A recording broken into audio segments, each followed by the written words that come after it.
예, 흑흑흑 우는 소리 같죠? 예, 흙으로만 살면 눈물이 날 수밖에 없이 흑흑흑 하고 살아야 되고, 이제 생기가 있을 때는 생생생 하면서 춤도 추고 노래도 부르고 하하하하 이러면서 이제 웃을 수도 있는 그런 이제 삶을 우리는 살 수 있습니다.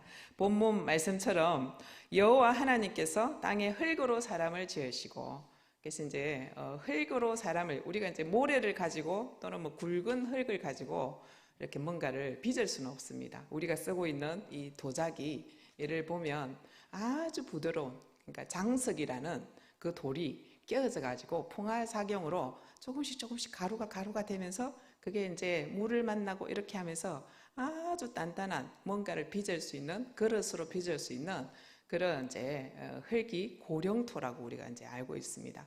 그리고 이제 규석이나 또 여러 이제 돌들 중에서, 흙들 중에서 약간 철분이나 또는 유리의 성분이 약간 들어있는 그것은 이제 도자기가 돼서 본 차이나 들어보셨죠? 그래서 우리나라 사람들이 이전에 이렇게 도자기를 참 잘 만들었어요. 특히 백제 사람들이. 그래가지고 일본에서 쳐들어와가지고 백제 사람을 많이 잡아갔습니다. 도공들을. 그래가지고 거기서 이제 도자기를 만들었어요. 그거를 만들고 또 임진왜란때 쳐들어와가지고 강진이나 요게 아주 도자기가 발전된 곳에서 정말 명인들을 다 잡아서 가서 일본에 그 도자기를 만들도록 했어요. 그래서 그들이 뭘 했냐면 그것을 만들어 가지고 어디에 수출했을까요? 유럽에다 수출을 해가지고 굉장히 돈을 많이 벌었습니다. 일본 사람들이 한국 사람을 잡아가 가지고. 그런데 이제 그게 언제 이루어졌냐면 명가, 중국의 명나라가 이 도자기를 잘 만들었거든요. 그래서 우리가 거기서 배워왔는지, 우리가 백제 시대부터 우리가 먼저 했는지 그거는 서로 주장하기 때문에 하나님이 아시는 부분이고, 이제 명이 청에 의해서 망해지면서 명에서 처음에 유럽에 이 도자기를 팔았단 말이에요. 근데 명이 청에 의해서 이제 멸망이 되면서 17세기 그때 멸망이 되면서 아이고 이제 우리 이 아름다운 도자기를 어디서 받아가 쓰냐. 그런데 마침 일본의 놀라운 한국 사람들의 실력이 도자기를 만드는 것을 이제 알게 된 거죠. 그래서 이제 일본이 유럽에 진출하는 그런 계기가 되었습니다. 그래서 아름다운 도자기, 우리도 이쁜 그릇 보면은 가지고 싶죠. 예, 저는 이제 더 이상 안 가지고 싶습니다. 죽을 때까지 그릇 안 살 겁니다. 있는 것으로 족합니다. 그래서 이쁜 거 보면 사람들이 소유하고 싶고 가지고 싶어 합니다. 이 흙으로 만든 도자기도 사람들이 수입을 했으라도, 내가 많은 돈을 지불해서라도 가지고 싶어 하는 그런 것인데, 하나님께서는 이 흙으로 가장, 어떤 흙으로 빚었는지는 잘 모르겠어요. 이제 가장 좋은 흙이겠죠. 그것을 6일 동안 다른 동물과 식물과 온 우주는 빛이 있으라, 나무가 있으라, 물고기가 있으라, 하늘이 있으라, 뭐 이렇게 말씀을 하시면 그냥 다 있어졌어요. 근데 유일하게 애정을 가지시고 정말 하나님의 모습을 닮은, 하나님의 모양, 형상을 닮은 그 사람을 흙으로 이렇게 빚으셨대요. 여기다 어떻게 빚지? 어떻게 이렇게 잘 빚어야지? 우리 사람의 모습을 보면 얼마나 신기합니까? 그죠? 그냥 비율도 딱 맞고요. 예. 눈도 붙어 있을 때 붙어 있고요. 앞뒤로 붙어 있으면 우리 큰일 나잖아요. 바로 못 넘어가잖아요. 장기의 그 역할과 뭘 먹으면 기도와 식도가 딱 나누어져 가지고 그냥 이렇게 음식이 기도 공기구멍으로 넘어가려면 그냥 재채기를 하고 캑캑거리면서 그거 들어가면 안 돼 라고 바로 반응하고, 먹은 것이 앞뒤로 막 이렇게 배출되면서 또 먹게 만들고 기분 좋게 만들고, 이런 인체의 신비한 그런 놀라운 능력들을 볼 때에 야, 정말 신기하다. 하나님께서 어떻게 이렇게 하나님의 모습을 닮은 손으로 잘 빚으셔서 이렇게 하셨는지 신기하잖아요. 근데 거기에다가 빚으시고 뭘 불어 넣으셨냐면은 그 코에 생기를 불어 넣으셨다 했습니다. 그러니까 이 코에다가 우리가 이제 사람이 죽음을 맞이하면 호흡이 끝나죠. 예. 이게 손을 이렇게 갖다 댔잖아요. 숨을 쉬나 안 쉬나. 그래서 숨을 안 쉬면 몇월, 몇 시, 몇 분, 몇 초에 운명하셨습니다. 의사가 딱 시간을 쓰고 사인을 합니다. 근데 하나님께서 최초에 이렇게 하나님의 형상을 닮은 자녀를 손으로 빚으시고, 이제는 그냥 손으로 빚어서 제가 우리 인재한테 거꾸로 들었어요. 인형 있는 사람, 안 쓰는 사람, 한 개 줄 사람 이래서 이제 제가 이제 하나 받았습니다.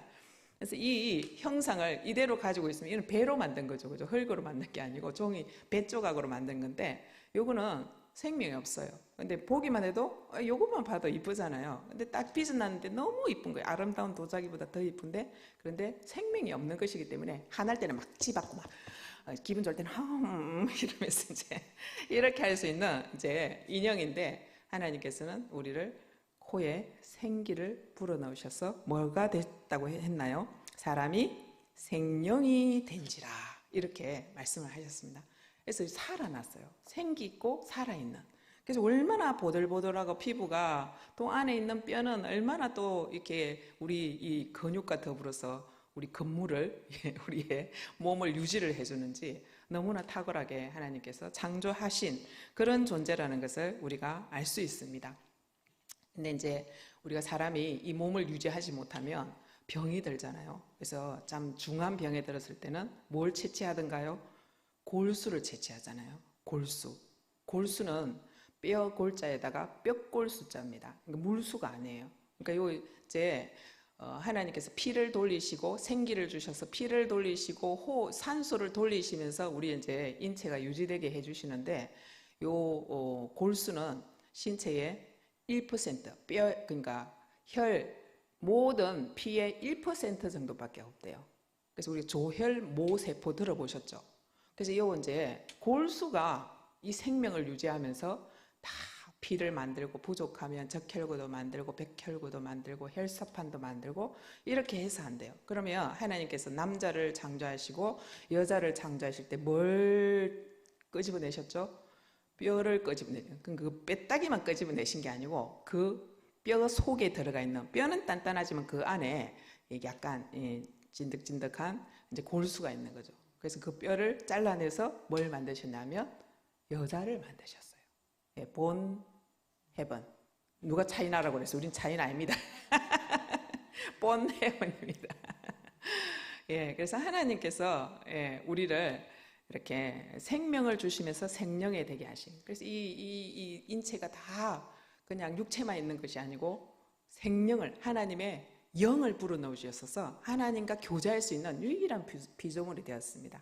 그래서 생명이 되었고 영적인 존재가 되었고 동물에게는 하나님과 교제한다고 말씀을 안 하셨어요. 왜냐하면 영혼을 안 불어넣어 주셨기 때문에.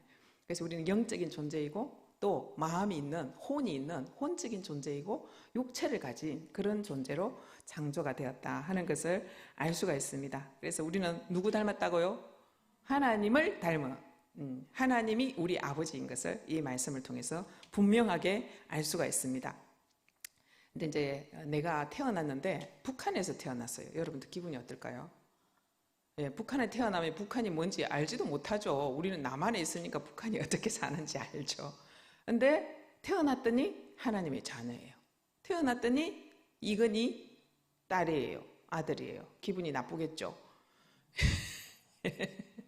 하나님께서 우리를 태어나게 해주셨는데 하나님의 자녀인 것을 아담 하와가 봤습니다. 근데 그걸 잘 누리고 감사하고 하나님과 아버지와 친밀하게 지내면서 모든 것을 다 누리고 생육하고 번성하고 다 다스리고 살았으면 그 왕노릇을 했으면 참 좋았을 텐데. 근데 누구 말을 듣냐면 하나님 아버지 말보다는 사탄의 말을 들어요. 니 뭐라 했노? 라면서. 그래서 그 말을 듣고 나도 하나님과 같이 되고 싶다. 하나님 같이 안 되는 것이 사람은 좋은 것인데 하나님은 유일하게 창조주이시고 우리는 피조물이다. 지음을 받았다 그랬기 때문에 피조물이다라고 분명히 말씀을 하셨습니다. 그래서 소유권은 누구에게 있습니까? 만든 사람에게 소유권이 있잖아요. 만든 존재에게. 그래서 우리의 소유주는 누구시냐면 하나님이십니다. 왜냐하면 나를 만드신 분이시기 때문에. 그래서 그거는 부인을 할 수가 없어요. 근데 사람들은 부인을 하고 싶어 합니다. 그래서 여기 이사야 64장 8절 같이 한번 읽어보겠습니다. 그러나 여호와여 이제 주는 우리 아버지시니이다. 우리는 진흙이요 주는 토기장이시니 우리는 다 주의 손으로 지으신 것이니이다. 우리는 진흙이고 진흙이 무슨 힘이 있습니까? 빚어 주시는 대로 빚어져야 되는 거잖아요. 그래서 항아리 아니면 어떤 사람 요강단지 어떤 사람 밥그릇 국그릇 뭐 어떤 종류를 빚었든지 그 만드신 분에게 소유권이 있고 그 만드신 분에게 자율권이 있습니다. 그래서 분명히 토기장이십니다. 그런데 우리는 그냥 하나님께서 우리를 막 간지리 피면서 막 부드럽게 대해주시고 막 웃겨주시고 막 기쁨을 주실 때는 하나님 너무 좋아요 이러는데 여기 좀 들어가야 돼 하고 탁 치고 여기 탁 치시면 와 이러십니까 이러면서 막 내 마음대로 살고 싶어요 하는 그런 하나님을 향한 그런 반항하는 거역하는 마음이 우리 속에 흐르고 있는 것을 우리는 알 수 있습니다. 왜냐하면 내가 진흙이라는 사실을 잊어버리기 때문에 그렇습니다. 나는 생명을 받은 피조물이고 창조물이라는 것을 잠깐 잊어버릴 때는, 잃어버릴 때는 그런 하나님과 같이 있는 그 선상에 내가 내 스스로 존재라는 그런 표현을 할 때가 있는 것을 봅니다. 그래서 이사야 40장 15절 말씀에서는 하나님께서 너를 포함해서 열방의 모든 것이 요 큰 물통에 있는 물 한 방울과 같다. 우리의 존재는 그렇습니다.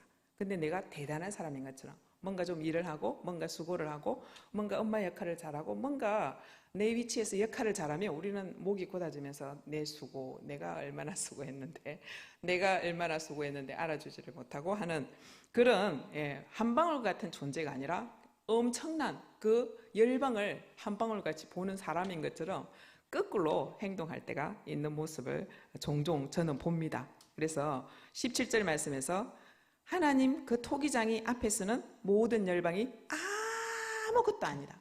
그래서 내가 아무것도 아닌 존재인데 하나님께서 이렇게 생명을 불어넣어 주셔서 제가 존재합니다 라는 그런 삶 속에서 살아가면 하나님 영광 속에서 내가 영광을 누리고 사는 거고 그 반대로 살면 이제 인생이 왜 이리 헛되노 참 힘들다 그거를 절감하게 되는 그 순간을 우리는 늘 맞닥뜨립니다. 그래서 없는 것 같이 빈 것 같이 여기시느니라. 하나님 우리를 니는 뭐 없는 존재야 니 눈데 이렇게 말씀을 하실 수 있는 분이십니다. 그런데 우리를 그렇게 대하지를 않으시죠.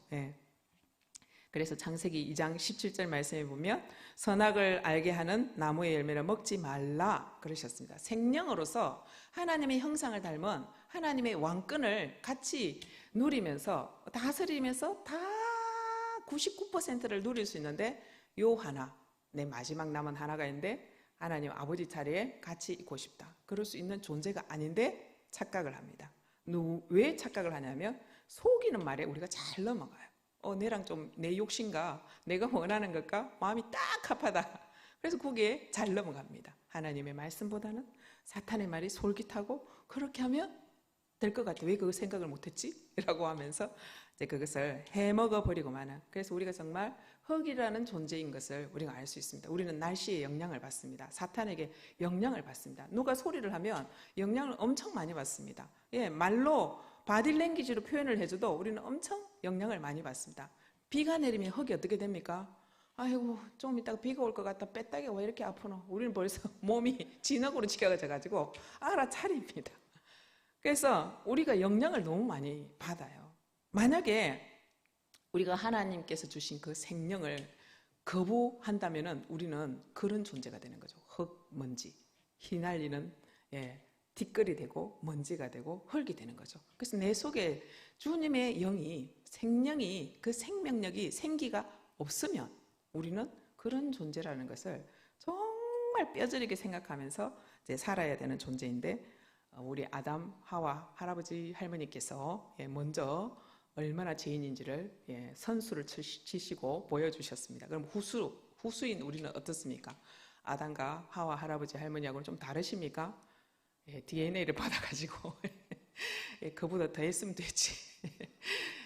이 후수가 그렇습니다. 그래서 그런 이제 존재를 따라서 우리가 살고 있는데 로마서 6장 23절 말씀에 죄의 삭은 사망이다. 그래서 죄가 우리가 도둑질하고 뭐 거짓말하고 이건 죄의 현상이고 죄는 하나님을 떠나 하나님의 생명에서 떠난 그 상태를 하나님과 내 사이를 낸 것이 죄이기 때문에 그 죄의 결국은 뭐냐면 사망이죠. 죽습니다. 그래서 아담과 하와가 죽었나요? 바로 육체는 숨을 쉬고 있어요. 골수고 막 돌아가고 하나님 시스템대로 막 육체는 돌아가는데 영이 떠나는 거예요. 하나님의 생명, 하나님의 영이 떠나서 영적인 존재의 생명이 죽어버린 것이죠. 그래서 온 세상을 이제 피곤하게 만들어요. 지금 이 우주 공간이 피곤하잖아요. 누구 죄 때문에? 사람들 때문에. 아, 내 피곤해 죽겠다 막 이러면서 막 비도 많이 오고 막 너무 뜨거운 날씨에다가 하여튼 피곤해 죽겠다. 주님 언제 오시노? 메시아 언제 오시노? 우리 이거 언제 회복해 주시노? 원래 에덴을 언제 회복해 주시노? 온 우주 만물이 피조물이 다 고통한다고 그랬습니다. 사람도 고통합니다. 왜냐하면 그 죄 가운데 있기 때문에. 그래서 우리는 죽고 말았습니다. 죄 문제 때문에. 하나님을 떠난 내가 하나님과 같이 되고자 하는 그 유일한 그 죄 때문에 하나님의 동등한 이치에 여겨서 그것 때문에 우리는 사망에 이르렀습니다. 그리고 나중에 보니까 실제로 육체도 죽어요. 그래서 영혼이 죽으면 언젠가는 혼도 죽고 육체도 죽는다는 것을 인간이 경험했고 지금까지 경험하고 있습니다. 아무리 안 죽어볼라 해도 죽지 않는 사람 없어요. 부처가 그랬어요. 어떤 가부가 마을에서 아휴, 우리 독자 아들이 죽었는데 어떻게 안 될까요? 하면서 혼들을 찾아다니면서 살려보려고 했어요. 부처가 이렇게 유명하니까 찾아갔어요. 석가모니님, 우리 아들이 죽었는데 살려주세요. 부처가 석가모니가 뭐라고 대답했을까요? 니만 죽는 게 아니다. 라는 말은 뒤에 했고 뭐라고 이야기를 했냐면 네 아들을 살리고 싶으냐? 내가 비법을 가르쳐 줄게. 그래서 저 아랫마을에 가서 죽음을 경험하지 않은 한 집이라도 있으면 그 아들은 살려난다. 살아난다. 내가 비법을 가르쳐 줄게. 그랬어요. 그래서 엄마가 희망을 가지고 온 마을을 돌아다녔어요. 그런 집이 있을까요? 없습니다. 모든 사람이 다 죄를 범했고 하나님의 영광을 떠나서 지금 결국은 죽어야 되는 그런 인생의 삶을 살고 있기 때문에. 그래서 그 가부가 와가지고 아무도 없던데요. 니만 그 죽음을 경험하는 것이 아니고 모든 사람이 다 경험한다. 그래서 생자 필멸, 산자는 반드시 죽는다. 여기까지예요. 석가도 사람이니까 생명을 줄 수 있는 존재가 아니에요. 근데 우리 주님은 가부의 아들이 죽었을 때 손을 대시고 그 가부 아들을 살려주십니다. 왜냐하면 생명을 창조하시는 분이시기 때문에. 그래서 하나님이 유일하게 우리 하나님이신 것, 온 우주의 하나님이신 것, 창조주이신 것을 알 수가 있습니다. 그래서 사망이 우리에게 왔어요. 흙으로 지어져서 이제 영적인 이 생명이 떠났고 또 육신도 생명이 떠나서 결국은 흙에서 흙으로 돌아가셨습니다. 이렇게 이야기를 합니다. 그래서 이사야 29장 16절 말씀에서 이런 죄를 여전히 짓고 있는 인류를 봅니다. 같이 한번 읽어보겠습니다. 너희의 패역함이 심하도다. 토기장애를 어찌 진흙같이 여기겠느냐. 지음을 받은 물건이 어찌 자기를 지은 이에게 대하여 이르기를 그가 나를 짓지 아니하였다 하겠으며 빚음을 받은 물건이 자기를 빚은 이에게 대하여 이르기를 그가 총명이 없다 하겠느냐. 사람이 이러고 산대요. 뭐 내가 지음 받았다고? 나는 천상천하 유아독존이야. 부처가 그렇게 이야기했거든요. 예, 나같이 똑같이 생긴 사람 한 사람도 없어요. 맞아요. 독존은 맞아요. 근데 하나님 없이는 우리가 살 수 없는데 사람들이 대부분 이렇게 고백하고 산다는 거죠. 나는 지음받은 물건이 아니다. 내 마음대로 모든 것을 할 수 있다. 저도 예수님 믿기 전에 내 주먹을 믿는다. 저는 아신교라고 이야기를 했어요. 나 자신을 믿는다. 무식한 거였어요. 예. 그래서 하나님을 향해서 하나님이 계시면 왜 이렇게 돼? 이렇게 말하면서 하나님은 정말 지혜가 없으시다. 총명이 없으시다. 이렇게 대드는 그런 인간의 모습이 계속 역사적으로 있어 왔고 지금도 그렇다는 것을 우리가 뉴스를 통해서도 많이 보고 내 속에 있는 것을 통해서 많이 볼 수 있습니다. 이런 희망 없는 흙에서 흙으로 돌아간 이 인류를 향해서 하나님께서 마음이 너무 타시고 너무 아프시고 힘드셔서 하나님께서 사람도 보내시고 글도 보내시고 사랑한다 막 편지도 보내시고 막 이렇게 하셔도 아니다. 내가 내 마음대로 할 수 있는 나는 내 마음대로 자유롭게 살고 싶은 나는 왕으로서 내 마음대로 살고 싶다. 난 생명 없어도 된다. 이 땅이 끝이지. 죽어봤나? 지옥 있나? 천국 있나? 이렇게 하면서 많은 사람들이 하나님을 인정하지 않고 삽니다. 그럼에도 불구하고 흙인 우리에게 씨를 뿌리러 오십니다. 다시 생명의 씨를 뿌리러 이 땅에 2000년 전에 오셨습니다. 그래서 2000년 전에 생명의 씨를 예수님께서 죽음으로 그 보혈로 뿌려 주셨어요. 흙에다가. 근데 몇 퍼센트만 싹이 났을까요? 그냥 10에 많이 잡아주면 20%. 그 온 인류에게 생명실을 완전히 그냥 해결할 수 있는 그 보혈의 능력으로 다 닦으시고 싹이 나고 나무가 되어서 생명나무가 되어서 열매를 맺고 살아라. 이렇게 하셨는데 지금 2000년이 지났단 말이에요. 근데 별 열매가 없어요. 그런데 우리는 그 열매가 되었어요. 얼마나 놀라워요. 너무 은혜잖아요. 우리는 주님을 만났어요. 그 씨를 뿌림받고 이 흙에 뿌림을 받고 생명이 되었어요. 다시 살아났어요. 그래서 그 말씀이 고린도전서 15장 3, 4절 말씀에 있습니다. 이게 너무 중요한 주님이 오신 이유를 대표해 놓은 아주 중요한 말씀인데 같이 읽겠습니다. 내가 받은 것을 먼저 너희에게 전하였노니 이는 성경대로 그리스도께서 우리 죄를 위하여 죽으시고 장사 지낸 바 되셨다가 성경대로 사흘 만에 다시 살아나사. 이것이 예수님께서 오신 목표, 목적을 정확하게 표현해 놓은 곳입니다. 예수님께서 왜 오셨냐면 내 죄를 위해서. 그리고 성경에서 다 예언을 해 놓으신 대로 수천 년 전부터 1000년 전, 700년 전, 400년 전에 다 예언해 놓으신 그대로 오셔서 우리 죄를, 나의 죄를 위해서 대신 죽으셨습니다. 대신 죽으셨습니다. 내가 죽은 게 아니고. 내가 죄를 지었으니까 이 흙이 하나님께 막 삿대질을 하면서 하나님이 계시면 그래 해요 이러면서 하늘에다가 막 손가락을 찌르는 사람 지금도 많이 봤습니다. 근데 그들을 위해서 온 인류를 다 모든 죄 문제를 해결하고 온 인류를 하나님 아버지 앞으로 다시 생명이 되게 하셔서 영적인 존재로 살려주시기 위해서 2000년 전에 오셨습니다. 내 대신 돌아가셨습니다. 내 대신. 나도 같이 거기서 그리스도와 함께 예수님과 함께 십자가에 못 박혔습니다. 우리는 살았습니까? 죽었습니까? 예, 그때 죽었어요. 근데 죽었습니까? 살았습니까? 죽었니? 살았니? 살았어! 이러면서 예, 우리의 살아있는 그 흙냄새, 예, 똥냄새, 예, 더러운 냄새, 쓰레기 냄새를 많이 핑계면서 피조물까지 내 옆에 있는 사람까지 힘들게 하면서 사는 그런 죄인의 모습을 우리가 봅니다. 근데 그 모습, 그것을 내 속에 있는 분노, 내 속에 있는 섭섭한 거, 억울한 거, 화나는 거, 왼수, 그냥 갖고 싶은 거, 그런 모든 것을 싸그리 모아가지고 십자가에서 같이 못 박아주셨습니다. 우리는 그것을 시인하고 믿어야 됩니다. 입으로 시인해야 됩니다. 오늘 아침 제가 이제 새벽 3시에 깼는데 딱 일어나면 제가 하는 일이 있습니다. 주님, 저는 주님과 함께 죽었습니다. 근데 왜 이리 좋지요? 살아났으니까요.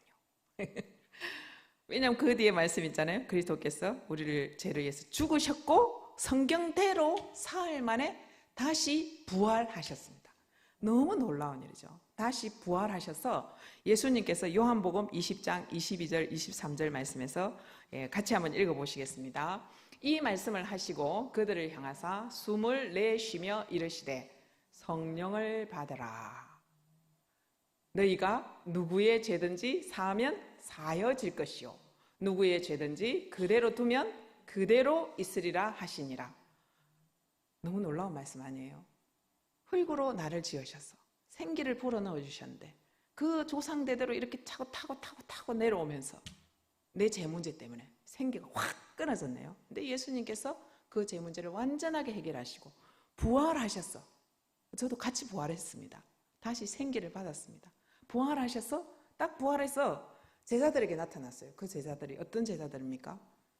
예수님 부인하고 예수님 팔고 부활한 거를 지금 부활한다고 분명히 했는데 아무도 안 믿어. 그리고 여인들이 가서 시체가 없던데요? 이렇게 말을 했는데도 안 믿어요. 안 믿어요. 그런 사람을 위해서 돌아가신 거예요. 내 같으면 확 성질 나가지고 그냥 아이고 마 됐다 마 노아의 홍수처럼 그냥 한 불로 그냥 한번 질러보고 그냥 말면 내가 또 속 타지 않아도 되는데 이렇게 할 것 같은데 그러지 않으시고 내가 대신 그 죄 문제를 싸그리 보따리를 싸서 십자가에 탕탕 너와 함께 내가 대신에 죽는 거는 내가 대신 죽었다. 못 박았고 이제 사흘 만에 너와 내가 부활했다. 성령을 후 불어넣어 줄게. 그래서 불어넣어 주셨어요. 왜 불어넣어 주셨는지 그 뒷절에서 말씀하셨잖아요. 누구의 죄든지 사하면 사여질 것이요. 그래서 성령께서 들어오시면서 어떻게 되는 거예요? 성령은 거룩한 영이에요. 깨끗한 영이에요. 내가 죽었기 때문에 들어올 수 있는 영이에요. 죽었잖아요, 우리도. 그래서 성령께서 훅 불어주셔서 들어오셨는데 내 죄가 사해졌고 나도 다른 사람의 죄를 사해 줄 수 있는, 남발할 수 있는 그런 권한이 주어졌습니다. 근데 우리는 다른 사람의 죄를 접합니다.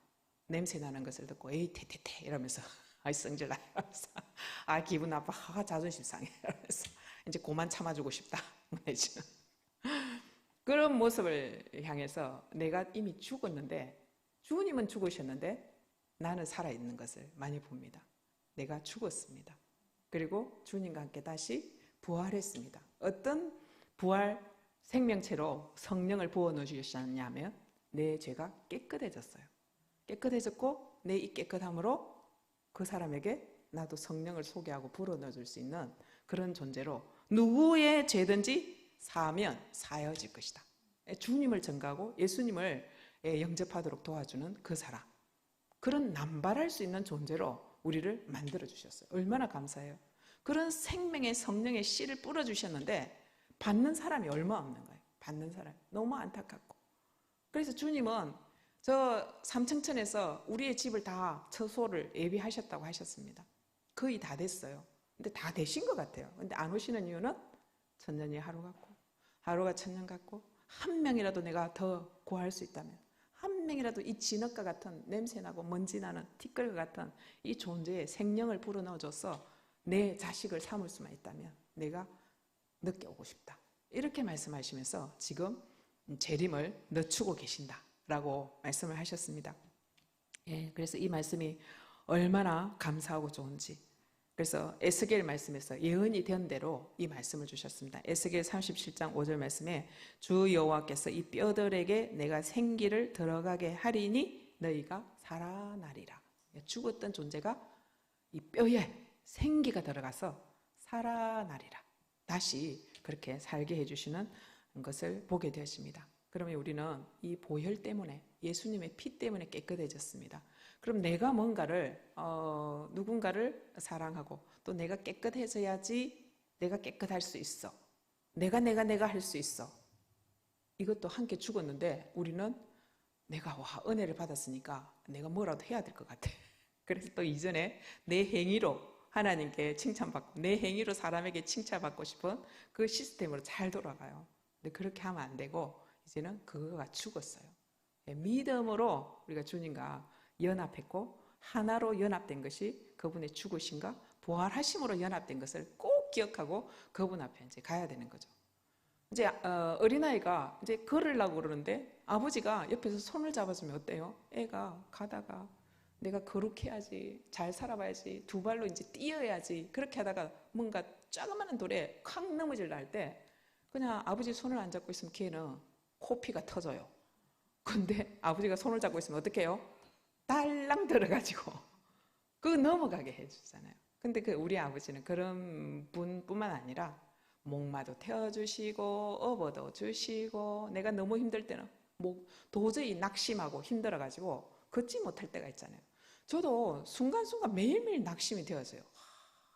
내가 이것밖에 안 되나? 그럼 이제 죽었지? 뭐 이렇게 빨리 고쳐야지. 어떻게 언제 이렇게 하나님께 영광이 돼서 이렇게 사람들이 구원받는 소리를 좀 더 많이 들을 수 있을까? 언제쯤 될까? 내지는 불신이 생기고 원망이 생기고 누구를 탓하게 되는 그런 사건 사고가 있을 때, 그럴 때 빨리 죽었음을 선포하고. 왜 그러냐면 내 속에 이제 누가 들어오신 거예요? 예수님의 생명이 들어와 계신다는 것을. 사람들은 무당을 찾아가서 부적을 삽니다. 왜 그렇습니까? 인생이 두렵거든요. 인생이 불안해요. 어떻게 될지 몰라요. 동쪽으로 가서 해운대 쪽으로 가면 재가 낀다 이렇게 해서 내가 거기에 가도 부적을 갖고 있으면 악재가 오지 않을 거야 라고 해서 막 100만 원 주고 삽니다. 그리고 요 안에 탁 넣어 다니든지 지갑에 넣어 다녀요. 효력 있습니까? 없어요. 거기는 그런 능력이 없어요. 하나님께서 그런 능력을 안 줬어요. 귀신에게 속이고 거짓말시키고 도둑질한다 그랬어요, 사탄은. 근데 하나님은 우리에게 생명을 주시고 더 풍성해 주시려고 오셨다 그랬거든요. 근데 우리는 부적 정도가 아니고 그냥 어디 계시냐면 여기 마음에 들어오셨어요. 그냥 내가 예수님을 모실 때, 영접할 때, 예수님 들어오세요 이렇게 할 때 들어와서 그냥 영원히 함께 계시는 거죠. 영생이죠. 부적은 물러가라. 우리는 예수님을 모셨다. 불안할 필요도 없고, 네. 두려워할 필요도 없고, 성질이 낼 필요도 없고. 그런데 우리는 성질이 나잖아요. 나요, 그죠? 요즘은 사람들을 좀 건드리면 와, 폭탄 같아, 폭탄. 예, 뭐 운전을 하고 다녀도 어디서 폭탄이 날아올지 몰라. 폭탄 정도, 미사일 정도 되는 것 같아요. 와, 무섭다. 예. 조금만 뭐 이렇게 말하면 그 이야기가 아닌데 그렇게 해석을 탁 해가지고 아이고 무서워라. 집 밖을 나가기 싫다. 뭐 내지. 그런데 우리 주님께서 내 속에 계셔서 내가 돌뿌리를 만나거나 또 내가 어려운 일을 만날 때 물을 많이 만나면 목마를 태워주시고 또 내가 도저히 힘이 없어서 쓰러져서 누워있을 때 나를 업어주시고 그것뿐만 아니라 이 속에 있다니 이 속에 이 영원한 생명으로 보혜사 성령을 주셔서 말할 수 없는 탄식으로 내가 기도를 해주고 네 기도 못할 때는 그냥 가만히 있으라. 내가 기도해줄게. 이렇게 하시고 그냥 도와주시려고 내가 너를 도와주리라. 참으로 나의 오른손으로 너를 붙들리라. 그런데도 안 붙들은 것 같은데요. 그래서 내가 죽었음을 주님과 함께 죽었음을 주님과 함께 부활했음을 이것을 계속 고백하고 그래서 우리 로마서 6장 5절 말씀에 이렇게 나와 있습니다. 만일 우리가 그의 죽으심과 같은 모양으로 연합한 자가 되었으면 또한 그의 부활과 같은 모양으로 연합한 자도 되리라. 이렇게 말씀을 하셨습니다. 그래서 우리는 이미 하나고 뗄 수가 없어요. 아무도 뗄 수가 없어요. 하나님의 사랑의 본드로 딱 붙여 놓으셨기 때문에 요 안에서 영원히 우리에게 계시기 때문에 뗄 수가 없어요.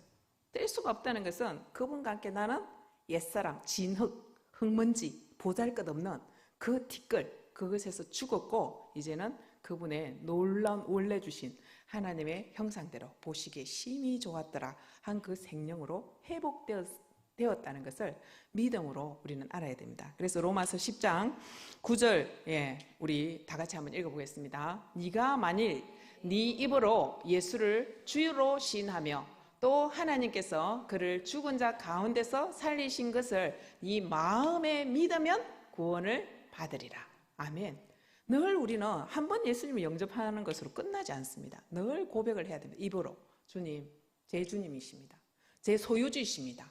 이전에 제가 하나님께서 만드셔서 흙인 저를 만드셔서 생기를 불어넣어 주셔서 생기가 이렇게 생명이 되었는데 사람이 되었는데 제가 제 문제로 인해서 떠났습니다. 그런데 저를 핏값으로 다시 사주셨습니다. 나를 만드신 주인이시고 나를 핏값을 지불해서 다시 사신 소유주이십니다. 제 주인이십니다. 주인님. 그분이 제 속에 계십니다. 그래서 마음으로 믿어 입으로 시인하여 구원을 계속 선포하는 거죠. 내가 구원받았다는 거. 주님께서 나를 위해서 그렇게 하셨다는 그 사랑, 그 은혜, 말할 수 없는 그 사랑, 그 은혜, 그것을 입으로 계속 저는 혼자서 잘 떠들고 다닙니다. 내가 또 지금 낙심하고 있네요, 주님. 웃음이 안 나와요. 저 지금 헐기예요. 생기 발랄해야 되는데 헐기예요.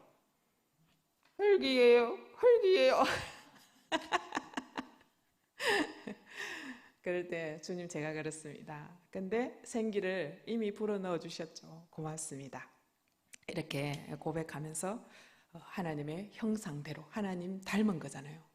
닮은 대로 제가 회복되기를 요청하면 늘 그래 내가 다 안다. 내가 생기를 또 불어넣어 줄게.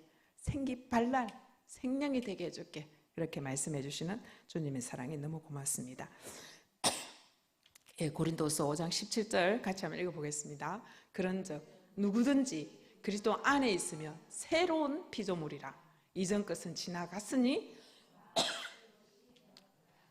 우리가 누구든지 종임이든지 또는 아직도 안 믿는 사람이든지 누구든지 그리스도 안에 있기를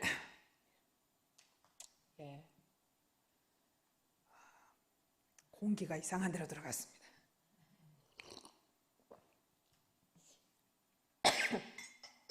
예, 식도, 침이 기도로 절대로 넘어가면 안 되는데 제가 지금 정명을 하고 있습니다. 죄송합니다.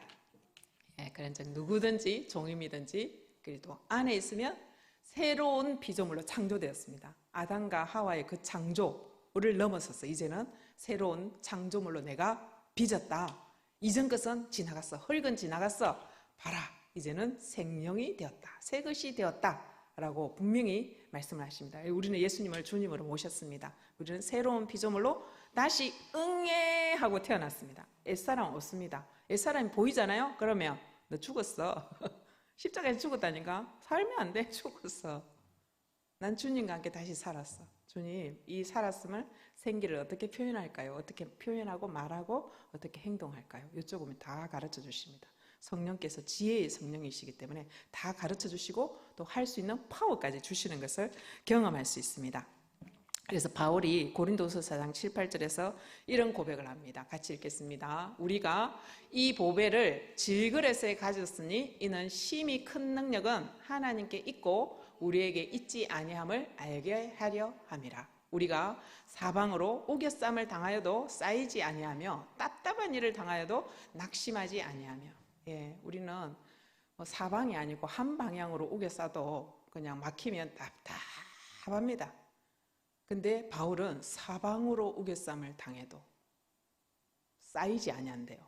왜 그래요? 성령께서 계시는데 마음껏 마음이 나는 거죠. 예, 뭐 육체는 누가 가다라, 감옥에 가다라. 그래도 어떻게 합니까? 찬양 부르고 기도하고 하나님은 최고라 말씀을 드리면서 춤을 추고 너무 브레이크 댄스를 많이 쳐가지고 그 수갑이 다 발의 착고가 다 끊어집니다. 그냥 옥터가 다 무너져요. 그 찬송 소리 때문에. 그래서 사방으로 우겨쌈을 당해도 쌓이지 아니하며 답답한 일을 당하여도 낙심하지 아니하며. 왜 그렇습니까? 그 앞에 구절에서 뭐라고 말씀하셨습니까? 우리는 이 보배를 질그릇에, 보배 예수님의 생명, 성령님. 질그릇은 나예요. 질그릇. 흙으로 지어진 질그릇이에요. 좀 이쁘면 누가 사갈 텐데 저는 팔렸습니다. 누가 사갔어요. 그래서 이 질그릇을 깨뜨려야지 보배가 보여요. 근데 질그릇을 안 깨고 싶어 하잖아요. 욕심이 있고 고집이 세고 완고하고 자기 생각 있고 내 뜻대로 하고 싶어 하고 남이 내 뜻에 안 맞춰주면 기분이 나쁘고 그냥 좀 맞춰주면 될걸 이러면서 자기가 맞추면 될걸. 그냥 내가 중심이 되어가지고. 그래서 저는 늘 새벽에 기도합니다. 하나님, 이 질그릇이 깨져야지 보배로우신 주님이 드러나는데 이 질그릇이 흙을 풀풀 날리고 막 또 비가 오면 막 뭐것이 흘러내려가지고 이상한 모양을 만들면서 이 보배로우신 주님이 드러나지 못하게 합니다. 저를 깨뜨려 주세요. 제 생각과 제 눈빛과 제 코평수와 제 입술에 돌출한 이 입에서 나가는 말이 주님의 보배가 나가게 해주세요. 제 몸의 모든 표현들이 주님의 보배가 흘러나가게 해주십시오. 깨뜨려 주세요. 그게 죽은 거죠. 죽은 것을 확인하고 표현하는 것입니다. 그래서 바울은 정말 인재고 정말 사회에서 알아주는 그런 사람입니다. 그런데 그 모든 것을 다 배설물로 여기면서 주님이 최고 보배십니다. 이 한 분만 계시면 됩니다. 그러면서 주님을 위해서 살면서 헌신하고 이런 고백을, 내가 죽을 지경이 됐는데 뭐 우겨쌈을 당해도 나는 답답한 거 하나도 없고 그냥 자유롭고 평안하고 낙심하지 않고. 멋지잖아요. 우리의 고백도 이렇게 되라고 여기 안에 계십니다. 근데 이 말을 안 듣고 자꾸 남의 말을 듣고 내 기분의 말을 듣고 감정의 말을 들으니 그렇다는 것을 주님 앞에 고백하시면 됩니다. 그래서 맞습니다. 나는 질문을 합니다. 아직도 내가 생기가 없는 그런 퍽퍽한 흙인지, 또는 비가 불고 바람이 불 때 막 흙먼지를 날리고 또 물이 질질 흘러내려가지고 아무 시잘데기가 없는 그런 삶을 표현하고 사는지 질문하게 되어집니다. 그래서 내 생명, 이미 여기 들어와 계신데 이 생명이 내 자녀들에게 그 생기로 흐르고 있는지, 또는 누구를 만날 때에 이 하나님의 생기로 이것이 흐르고 있는지 저에게 질문하게 됩니다. 그래서 아직도 흙먼지 같고 티끌 같은 존재이면서 자기가 티끌 같고 흙먼지인 줄을 모르는 사람들이 너무 많아요. 그래서 창조주 하나님을 만나서 정말 자유롭고 평안하고 환경과 상황이 아니라 정말 내가 어떤 보배로운 존재인지, 어떤 보배로운 주님을 만나서 내가 보배로운 존재가 됐는지 그거를 알려주기를 원하시고 씨를 뿌리시기를 원하십니다. 이 흙인 이 존재에 씨를 뿌리지 않으면, 생명의 씨를 뿌리지 않으면 그가 살아날 수가 없어요. 그래서 80% 이상의 사람들이 아직도 그 씨, 생명을 만나지 못해서 흙먼지를 날면서 살고 있는 그런 모습을 많이 보게 되었습니다. 우리를 그런 새로운 창조물을 배가하는, 생명을 배가하는 그런 사람으로 불러주신 것에 대해서 감사하면서 우리는 할 수 없는데 보혜사 성령님께서 할 수 있다고 말해주시니 감사합니다. 죄를 용서해 주겠다 하는 것을 남발하는 우리가 되기를 축복합니다. 아멘.